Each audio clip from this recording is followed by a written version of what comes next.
যিনি তার কর্মক্ষেত্র হিসাবে বাসাকেই পরিবারকেই বাছাই করে নেবেন তাকেও ভিন্নভাবে সম্মানিত করা হবে ইনশাআল্লাহ।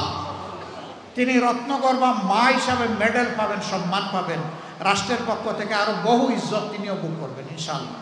এ রাষ্ট্রে কেউ বঞ্চিত হবে না, সবাই এই রাষ্ট্রের নাগরিক হিসাবে পরিচয় দিয়ে সম্মানিত বোধ করবে, আনন্দিত হবে ইনশাআল্লাহ, গর্বিত হবে ইনশাআল্লাহ।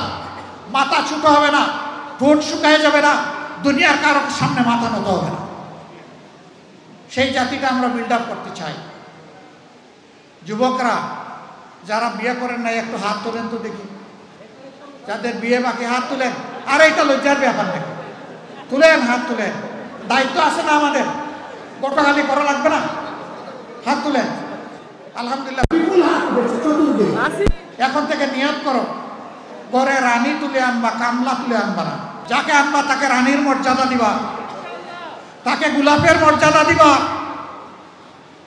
মার হক নষ্ট হবে না, স্ত্রীর হক নষ্ট হবে না, সকল হক ইনশাআল্লাহ তোমার পুরুষের ভূমিকার কারণে প্রতিষ্ঠিত হবে এই পরিবারে ইনশাআল্লাহ। যুবক বন্ধুগণ, শুধু পরিবার দেখলে হবে না, তোমাদেরকে দেশও দেখতে হবে। কারণ যত দুনিয়ার যত দেশ বদলেছে যুবকদের কারণে বদলেছে। এই দেশও গত বছর পরিবর্তন পেয়েছে যুবকদের হাতে। অভিনন্দন, তোমাদেরকে অভিনন্দন। কাজ শেষ হয়নি রে, তোমাদের কাজ শেষ হয়নি, কাজ বাকি রয়ে গেছে। সমাজের আবর্জনা এখনো আছে, সেই আবর্জনা পরিষ্কার করার বিরুদ্ধে আমাদের যুদ্ধ। এই যুদ্ধ করতে যুবকরা রাজি ইনশাআল্লাহ। যে যুবকরা হাত তুললো, মুরব্বীরা দায়িত্ব পালন করবেন, তাদেরকে উপযুক্ত পাত্রে তাদের হাতে তুলে দেওয়ার ব্যবস্থা করবেন ইনশাআল্লাহ। আমাদের যুবকরা চরিত্রবান হয়ে গড়ে উঠুক, আমরা এটা চাই। ডান বাম না চাক, দৌড়াদৌড়ি না করুক, সিরাতুল মুস্তাকিমে চলুক। আর জাতিকে সামনে নিয়ে বাঘের মতো ঝাঁপাইয়া পড়ুক, পিছনে তাকাবে না, পিছন নিয়ে কামড়া কামড়ি করবে না, অতীতের কেসাল পাকাবে না। যুবকরা সামনে দেখবে, আমরা তাদের সাথে আছি ইনশাআল্লাহ। আমরা যুবকদের বাংলাদেশ করতে চাই।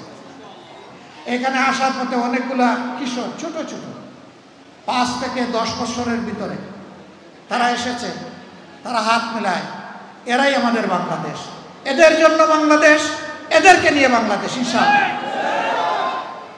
এখানে শিশুদের মাঝে কোনো ভেদাভেদ হবে না। কোন শিশু সম্পদশালী পরিবারে জন্ম নিল আর কোন শিশু দুঃখী পরিবারে জন্ম নিল, একটা কল্যাণ রাষ্ট্র, ইনসাফের পর প্রতিষ্ঠিত একটা রাষ্ট্র এটা দেখবে না। এটা দেখবে সকল শিশুর মানসিক বিকাশ, এই বিকাশের পথে তাকে পর্যাপ্ত শিক্ষা দেওয়ার দায়িত্ব রাষ্ট্রের। এই শিক্ষা ইনশাআল্লাহ সকল শিশুর জন্য নিশ্চিত করা হবে।